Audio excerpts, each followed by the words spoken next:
we are back with another episode of On the DELO. Anyways, so I've got my buddy Eric in today, and I'm very excited. I've been trying to set this up. Eric, I would have to say, is one of the busiest men in show business. You are one of these people that will call, and I guess I'm busy too, because a lot of times I'll try to pick up because you're very important to me. Thank you. And then I'll call you back, and then you're busy, and then it's a text, and then it's like I'll call you back, and then like 3 hours goes by, and then I call you because I'm like, dude, you said 5 minutes, and then here we are in the podcast booth. Right. Or we run into each other in the strangest place. That is true as well. Where was the last strange place we ran in? Well, I'm at the patio of Protein House. Yes, of course. It is walking distance from my place over there. So, how are things going? Very good. Yeah? Yeah, busy.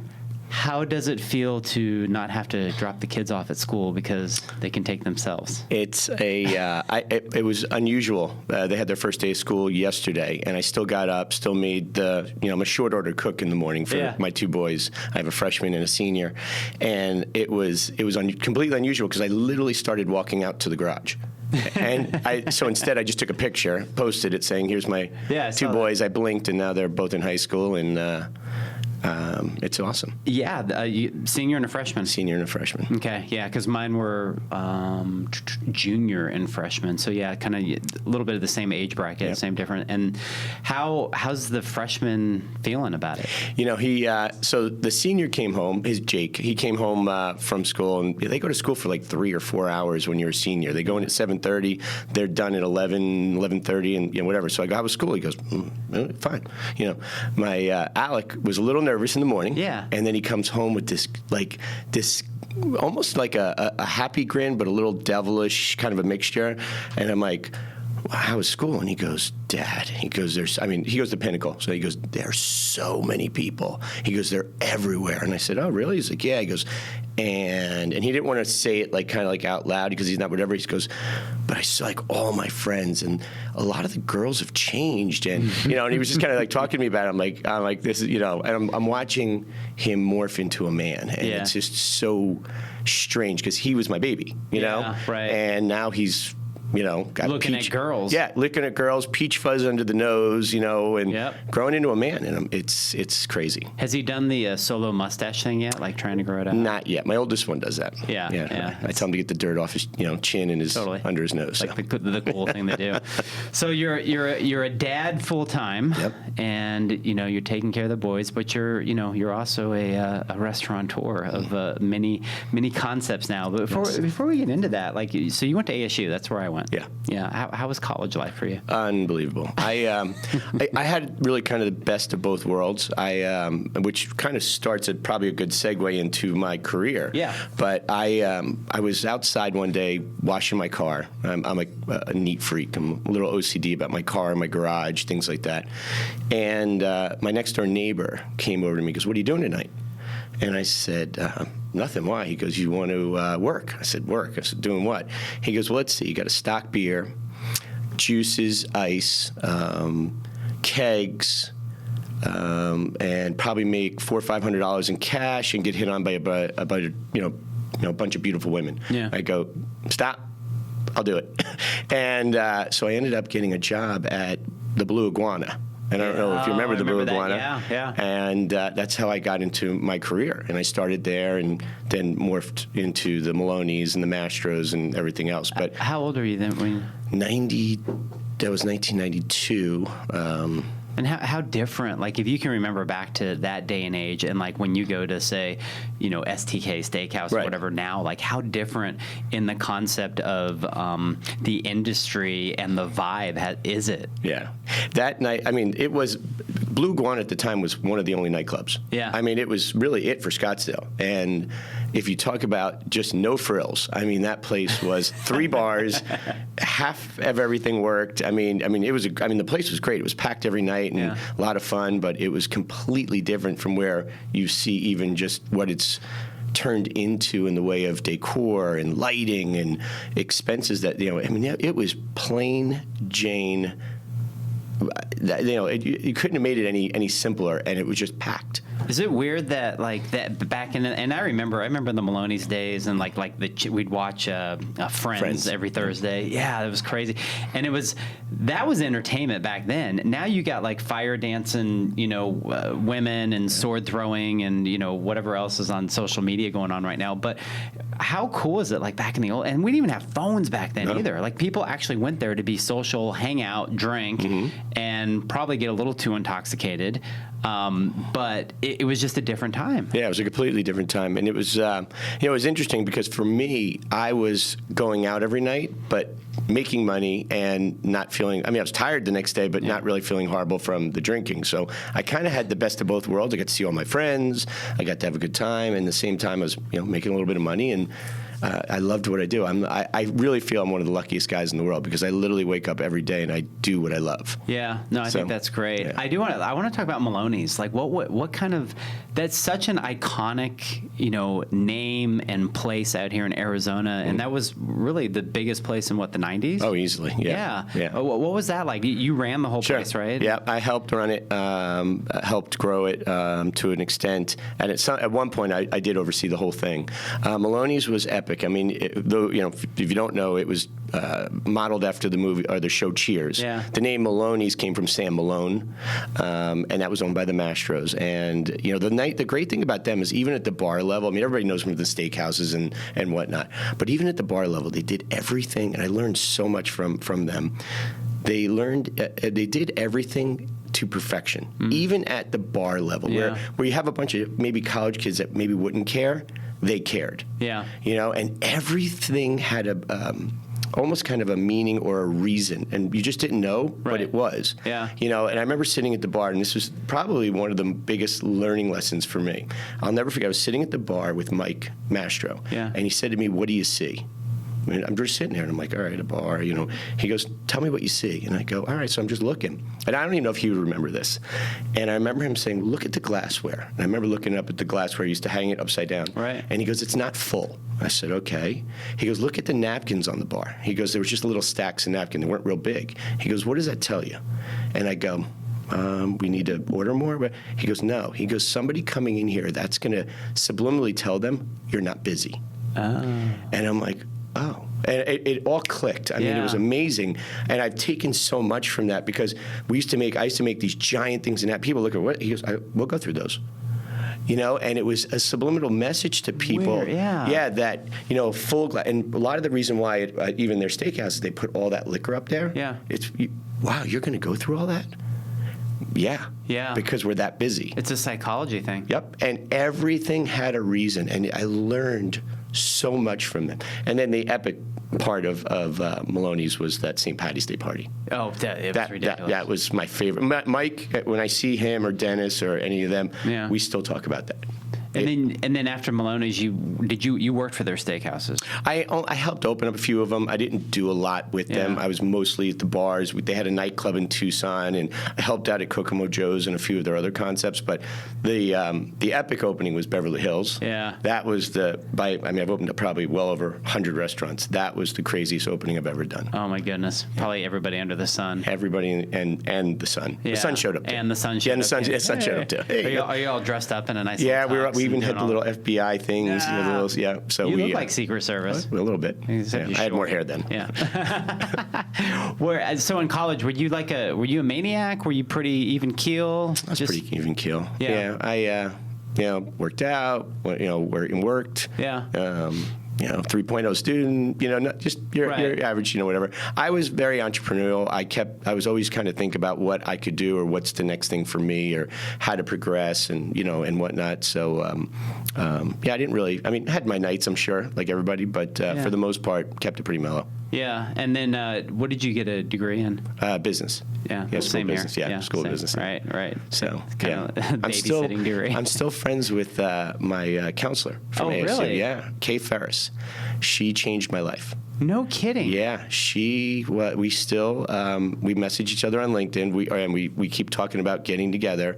She said she follows me and whatnot, and I went into the office. I remember because I transferred out here from a small school in Boston. Yeah. And I remember I came here as technically a junior-ish, almost a junior, with my transfer and credits. You lose a few. Right. And I remember going to the registrar's office and going into the guidance and, trying to fill out this form in this huge school. The school I went to in Boston was called Dean College. It was a junior college. And now it's a 4-year school.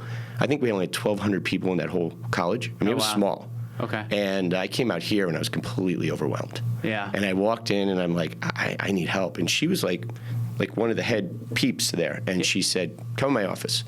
And she saw that I was completely lost, took me under her wing. And she said, you're going to be checking in with me. I'm going to watch your grades. I think you have potential. And she gave me this whole, and I'm like, oh, okay. She was serious. Wow. And we stayed friends, and all through. And I used to go see her, and she, how's things going? She goes, I see you a little slipping over here. She goes, better get your act together. And I'm like, yes, ma'am. Yes, ma'am. Right. Yeah. So very cool. You're originally from New Jersey? Yeah. Okay. And what was it that brought you to Arizona? Mistake. Okay. I was supposed to go to University of South Florida, and my roommate and Dean was coming here. And we went, so he said to me, he goes, hey, his name was Brett. He goes, Brett goes, hey, I'll go with you to Florida, check it out. You come with me to Arizona. I'm like, man, let's go. So we flew to Florida, got there, walking around, like, oh, this is amazing. Yeah. And I knew a lot of people, because a lot of people from New York, New Jersey go to Florida. Yeah. It's just, it's easy, it's close, whatever. We then flew out here, and I remember our first night, I'll never forget, we went to the Vine and then the Dash. Oh, my God, the Vine's closed now. Yeah, and remember the Dash? Yeah, and they were barely. doing karaoke night at the Vine. And this girl was standing on our table singing Pat Benatar, Hit Me With Your Best Shot. I don't remember much after that, but it was like Pat Benatar was, it was amazing. And I called my parents the next day, said, I'm going here. And so I registered and got accepted, and that was it. Did you ever go back home to get your shit? Or? No. They were actually, my stuff was being moved from Boston to Florida. Oh, okay. I called the moving company. I said, make a right and stop when you see Cactus. Oh, that's hilarious. That was it. And I still go back, obviously, but it was that quick. Yeah. Oh my goodness. Yeah. So my dad's from Brooklyn, and he grew up in New Jersey. So it's just funny because a lot of New Yorkers seem to implant themselves either in Arizona or Florida. Yeah. Florida's big. Like, I have so many friends from high school who live in Florida. Do you go out there a lot? When I used to, previous businesses that I had, I'd go out there and whatnot. But yeah. Right. So, and I do go visit. My uncle lives there, so. Gotcha. My dad's brother. So after Mastro's, you got kind of more into a group that did more like restaurant, less bar sort of stuff, and obviously very big in pizza, and you learned that, and then you opened up more of those restaurants nationwide. Yeah, we had like close to 50 locations in 12 states across the United States, and what a great what a great ride that was, and learned a ton, and made a lot of mistakes, but I tried to make those only once, and I met a lot of people. The real great thing that came out of that those 20 years was I got big into the NRA, Restaurant Not Rifle. Yeah, I saw you on the board, right? Yep, I was on the advisory board, and I was the chair for the Pizzeria Industry Council for like 7 or 8 years. Yeah. And then I also got involved with and I'm still very near and dear. It was probably one of the hardest things when I left my last company, because I had to leave because the companies I own now are not a part of it yet, is No Kid Hungry. Share Our Strengths. Gotcha. So I chaired that for 2 years with my friend Scott Boatwright, who's the COO for Chipotle. Okay. And so we chaired it together for 2 years.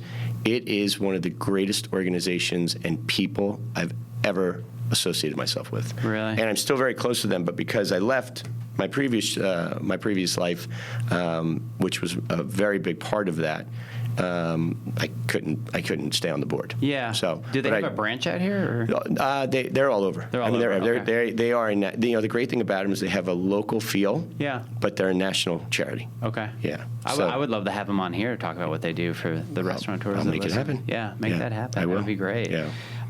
Did you feel like you always had like the restaurant business in your blood, like just out of college? Yeah. Right out of college, it was funny. Back in when I was going to school in Boston, one of the things that me and a close friend of mine did was we rented out this bar because where Dean sat, it sat between 30 minutes from downtown Boston, 20 minutes from downtown Rhode Island.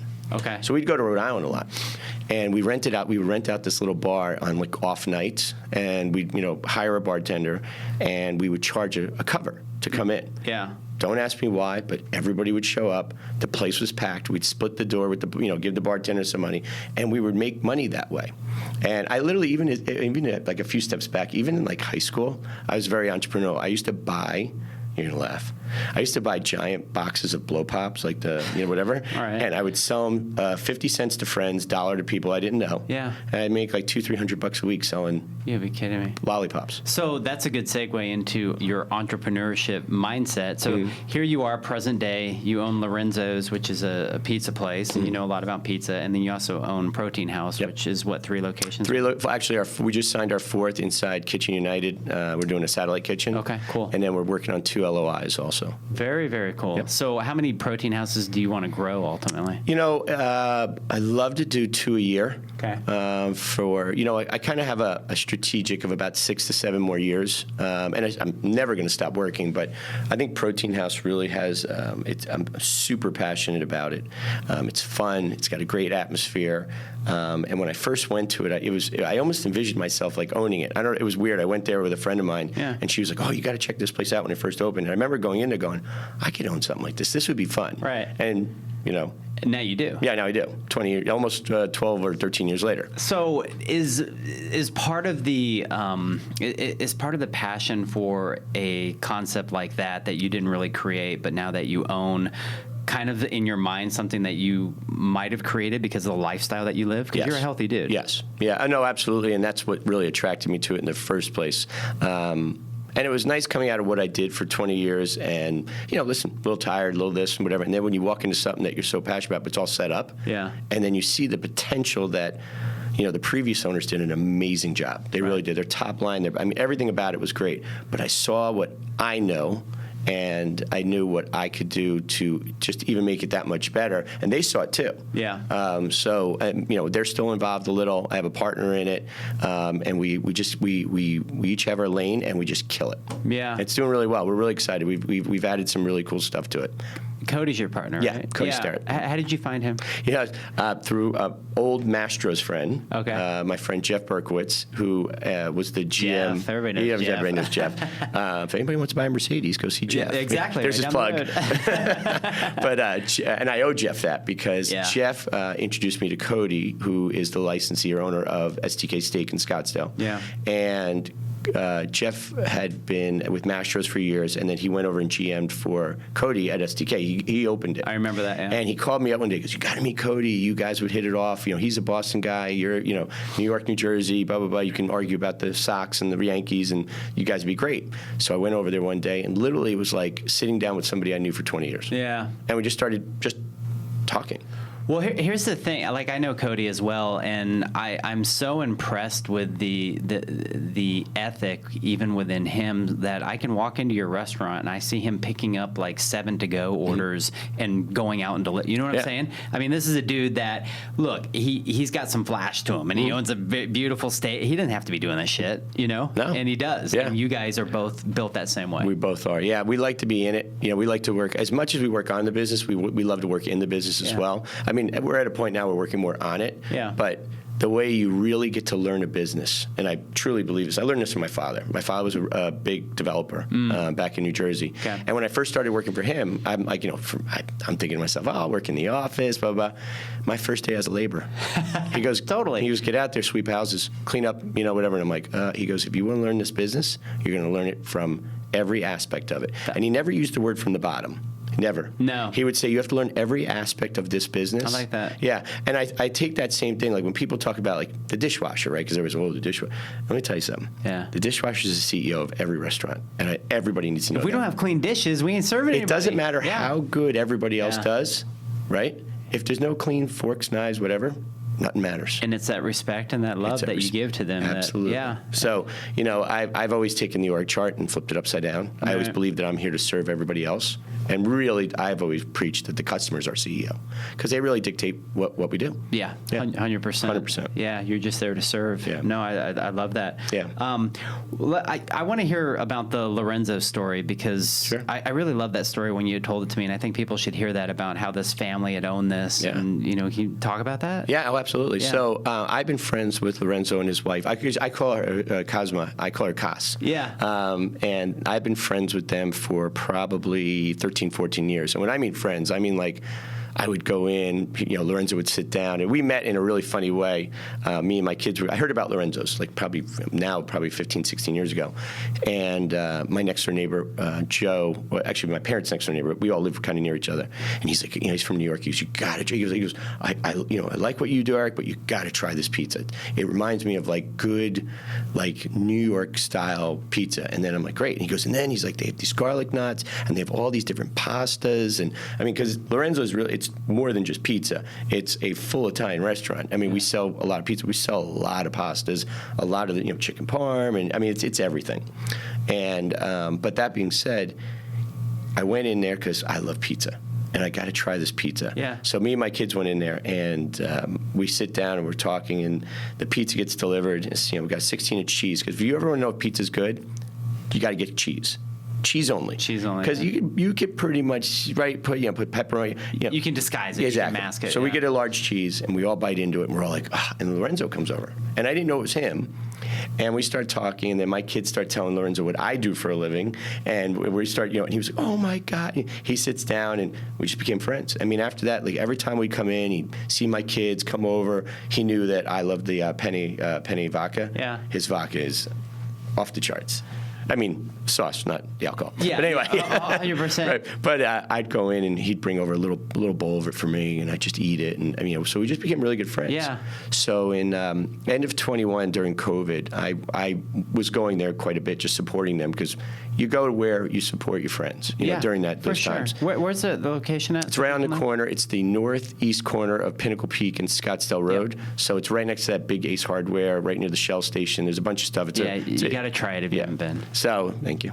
That's my plug. There you go. But anyway, long story short, so I went in, and I hadn't seen Lorenzo in a while. And I figured he went back to Italy or, whatever else, because they moved here, I think 35, 40 years ago from Italy. Yeah. So all the recipes are from, his. Wow. Yeah, I mean, it's the real good. deal. Yeah. And I looked at him. He was really skinny, and he didn't look too good. So he had gotten sick. And long story short, he just said, we gotta do something, because this place is going to kill me. And so we just, I had no intention of that wasn't where I was going. Right. I was working on the Protein House. That was my deal. Yeah. That just came out of right field. And it's funny because I've always thought, even when I worked for the Mastros, Mike, and there was another gentleman, Scotty Trullo, who was Mike's partner, we used to all say, one day I just want to own one little small Italian place. Right. That's where I'm going to retire. So I saw the opportunity, and I took it. Yeah. And is there is that something that you just don't want to duplicate because it's so special? Yeah, I mean, I've had one or two. I mean, a lot of the landlords, as soon as I left and saw what I was doing with Protein House and whatever, and now Lorenzo's, I've been getting quite a few calls to duplicate it. Not if there's the right spot, I'll do it. Yeah. But right now, it's so special right there. How do you keep the restaurants pure? Yeah. How do you keep the recipes pure and all that within? So Lorenzo's still involved. Like the other day, I did a 80 pizza order, and I called Lorenzo. I said, "Come in." I go, "What are you doing?" He goes, "Wow, I'm bored. I'll be down in a few minutes." I mean, I got pictures of him, just him and one of my other guys. I mean, they banged out 80 pizzas in an hour. It's amazing, but his passion. But one of the things I promised, and one of the reasons he sold it to me, because you got to remember, he sold his name to me technically. Right. I own Lorenzo's. Right. Yeah. And one of the things he said, I promised him, is that I wasn't going to change anything. Yeah. I don't want to say the place was spotless when I took it over, but I painted, I bought some new furniture, I upgraded some equipment, but that's it. It's all the same people, all the same cooks, right. All the same recipes, everything, and that's actually part of the deal. So I wanted to make sure I kept it authentic, and I have him come in. Yeah. He comes in. Do you pay him? No. Yeah, he comes in because he needs something. No, like I said, he's still part of it. Yeah. Like I said, I know, of course, but he's he comes in on a Friday, and I get people to come in and want to see me, but really they want to come see Lorenzo. Yeah, of course. So he comes in, he goes in the back, he makes some Zeppelis, right? He walks around, he shakes hands, he says hi to the kids, he does his thing, he'll make a few pizzas, and he's happy. And and that, you know what? Watching him makes me happy. Yeah, it's like a father figure. It's like totally somebody you care about. Yeah. And no, I think that's wonderful. And that's the shit you should be posting on social media. Right. Like Lorenzo back there. Oh, I have that picture. Yeah, no, it's great. It's great. Well, so kind of getting back into who you are as a person and your daily life and running all these restaurants and, now you're signing deals and doing LOIs. You have kids. You just have a lot going on. So what does your daily routine look like? And I know it's not the same every day, but what are your non-negotiables? What do you have to do to make sure that Eric feels okay? Yeah, I'd say probably 2-3 things. Probably the biggest thing is my kids, my 2 boys. I mean, that's my top priority. It was my priority in every job I've ever had. I made sure I was always there. As much as I traveled, I was there for every sporting event, every big thing. I didn't care.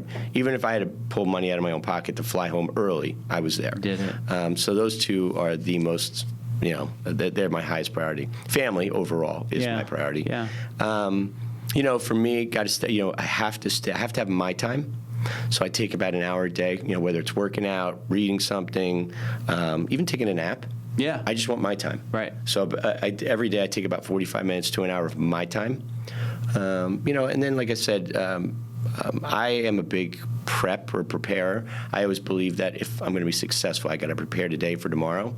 Instead of waking up in the morning trying to figure out what I'm going to do that day, I always take about 30 to 45 minutes every evening and I prep for the next day. Yeah. And that's, it's my time as well, but it's really about making sure that I'm focused on the business and the people. The biggest thing that I always tell myself is every decision I make every day.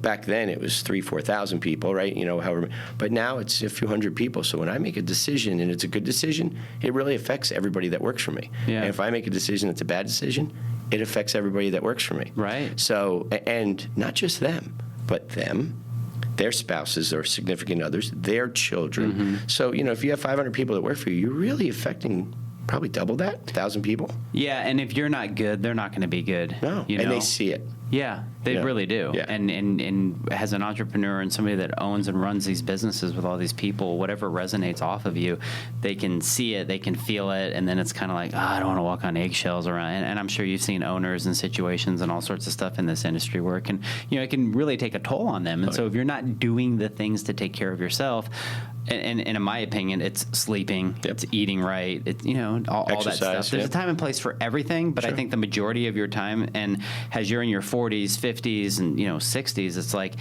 you got to do that stuff. Right. Yeah. Yeah. So. And then the third thing is my girl. I got an amazing girl. Her name's Kai. We've been together for 3 years or almost 3 years. Okay. We don't really keep, we have our fun, but we always make sure that we have our time. Good. But together we have a bunch of kids. 6 to be exact. Oh, wow. Yeah, so if you put them together, it's funny. It goes 8th, 9th, 10th, 11th, 12th, freshman college. Okay. And they go right in a row. Are they all full-time with you guys? They go back and forth. Yeah, half and half, yeah. So, but we plan it so that we are together at the same time. Yeah. So it works out great. We have a lot of fun. But getting them all together in one spot's difficult, especially now because 3 of them drive. One's going off to college and whatnot. So they all just want to do their thing. Yeah. So, and she's an entrepreneur. A lot of the attraction, initially, obviously there's looks and that, but she's a monster entrepreneur. Yeah. I mean, she's in real estate and she's doing it for over 20 years and she owns like 3 companies and she's just, she inspires me. That's great. There's times where I'm just kind of feeling like, I don't want to do that. And I look over to her and I'm like, it's kind of like when you go to the gym, and you don't feel like working out, and then you see somebody killing it. You're like, well, I'm gonna get some energy and go kill it. She energizes me. I don't know where she gets it from, but she does. Oh, I love that. Yeah. That's awesome. We all need, if we're into women, we all need a good woman in our life to, or men or whatever. Whatever. Yeah. Yeah. We need a good partner in life to, I honestly believe that when you find that person and you have that synergy, it's great. Yeah. My wife does the same thing for me. Yeah. She totally motivates me. Yeah. No, that's really cool. Is there any quick, advice you would want to give to a new restaurateur out there? Yeah, the biggest thing, or the two biggest things right now is all these costs, right? Yeah. I mean, everybody's worried about costs and whatnot, and then people. Cody says it all the time. When we're talking about it's our people, right? And I can a lot to do with both Lorenzo and the previous owners of Protein House, Jody and Tim. They left us great teams. Yeah. And we're in the people business. We really are. And somebody had told me years ago, and I was quoted at one of the NRA shows that I spoke at. He had told me that the golden rule, treat people as you want to be treated, or whatever. Right. And he goes, I don't believe in that anymore. I said, what do you mean? He goes, the new golden rule for me is ask people how they want to be treated. And it really affected me. And it was funny because he told me, his name is Paul, and he had told me that quote, that he really believed in that. And I made that quote, and I didn't realize one of the writers for NRA was there, and he says, oh, Eric Greenwald, blah, blah, blah. And his new deal is whatever. And I go, and I didn't give him, Yeah. So he read that, and he comes in my office, he goes, and I go like this, I go, hey, people tell me great things. I go take it as a compliment. Yeah. Closest form of flattery is when you copy something, right? I love that statement. Yeah. That's great. So really, I will tell you that when I talk to my people now, I don't really talk to them about how I want to be treated. Yeah. I ask them how they want to be treated. What's important to you? Right. And I will tell you that, turnover and everything else and whatever. I mean, money's important and all the other stuff, but when you really care about your people and you take care of them, they stay. Yeah. And they won't leave for the $1 more or 50 cents more because. And again, maybe that person down the road will treat them as well as I do, or as well as we do. But when you really are sincere about it, they stay. Well, there's something about a quality of life and the certainty that you know what you're walking into every day, and that comfortability level. Absolutely. I don't. There's some people that like uncertainty. I know I'm not one of them. Like you, every night, a half hour, looking at my calendar. Who am I going to talk with? What's my meeting going to be like? Focusing the energy on how that meeting's going to go, and then generally stuff goes better than planned. Sure. Yeah. Yeah. So that's really cool. When you have people, the costs come in line. For sure. Because they care. They don't waste, they don't steal, they don't give away, they don't whatever. So costs are up. Bottom lines are down. I mean, just where we are in life, and you can only charge so much for a bison burger or a wrap or a slice of pizza or a chicken parm, right? Yeah. You can't charge $59.95 for a chicken parm. Nobody's going to buy it. No. No. So it is what it is. But when you have people. Yeah. The sales are there, and the costs will come in line. Yeah, and you get multiple guests coming back, multiple times in a week. I go to plenty of places that they know my name. Cheers, right? Right? But they know my name, and I don't want anything free. No. I don't want them to buy me anything. I just love the fact that when I walk in that bar or that restaurant, they'll say to me, oh, Eric, you want the chicken parm again? Or Eric, they know what wine I like. They know what, drink. And they'll say drink or wine. I don't have to tell them which wine or which drink. If I just say, oh, I'm going to do a drink tonight. Cool. Boom. Here it is. Yeah. That to me is more significant than them saying, a heavy pour or a free drink. I don't want nothing free. And for all you know, they could have raised the price $1. You wouldn't even care. I wouldn't care. Like, just sign off on it. It's so meaningful, and that I try to tell everybody, you got to learn 1 to 2 people's names every day. Yeah. Every employee. Yeah. Right? I like that. Yeah. So that's good. Yeah. That's good advice. Well, okay, I got a couple of rapid fire questions before we end this. So. Oh boy. They're fun. Work or vacation? Work or vacation? Work. Pizza or enchiladas? Pizza. Porsche or Audi? Ooh. That's a rough one. Yeah. That's a really hard one. I'm going to go Audi. Okay. Yeah. How many times has your Audi broken down on you? Never. Never? Yeah. Okay, good. Yeah, never. Gym or hiking? Oh, gym. Yeah. Aliens or Bigfoot? Bigfoot. Really? Yeah. All right. Yeah. I like that. Dinosaurs or sharks? Ooh. Sharks. It is Shark Week. Or maybe last week was Shark Week. I don't know. Coming up. Sunbathing or cold plunge? Sunbathing. Yeah. Nude? Yes. State Fair or the aquarium? Oh, aquarium. Really? Yeah. Okay. You're not a carny? Yeah. No, when we were younger and cool bands played. Oh yeah, big time. Yeah, Jones Beach, and we'd go there, and whatever else. But yeah, no, I mean, but where they are now in aquariums and what you could see, I'd take aquarium. Okay, there you go. And then Vegas or Chicago? Chicago.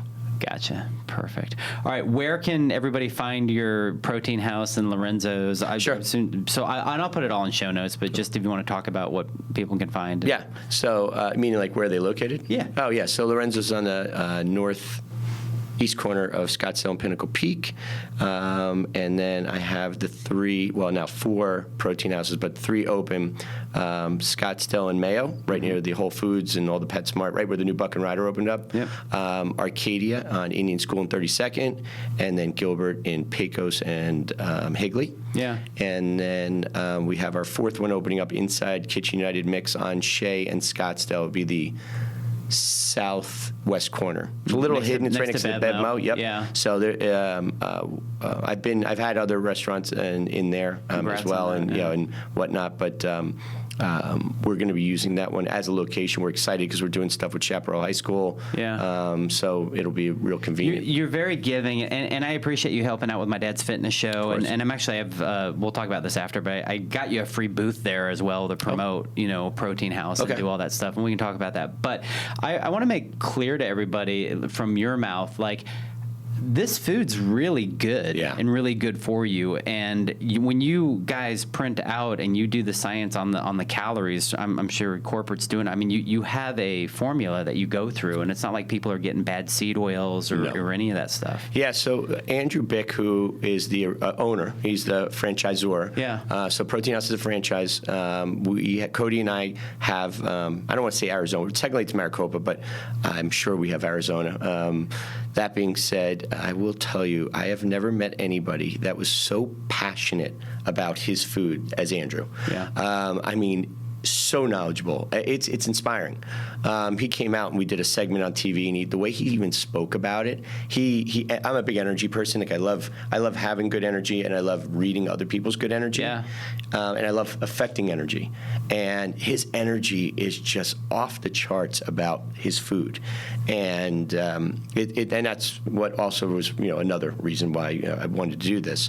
But he really came up with a formula of healthy food that tastes not good, great. Yeah. I mean, everything on that menu, and you question it too, because you're like, there's no way that this is only, and this has this much protein and no sugar, and I mean, you're like, how? And it's proportioned the right way. Yeah, and how? 100%. Yeah, and then the meal prep program and everything else that we offer, it's just top notch. That's great. It really is. No, that's great. Well, cool, dude. I know it's so awesome that you came in. I know how busy you are, but I know that we're friends, and this is fun. So, everybody, check it out. Check out the show notes, and again, thanks for listening to the podcast. I love having entrepreneurs and people that have fun in life and have passion with positivity. And we're sponsored by myself or my company, Bar Restaurant Insurance. But anyways, thanks for listening. And until next time, peace out.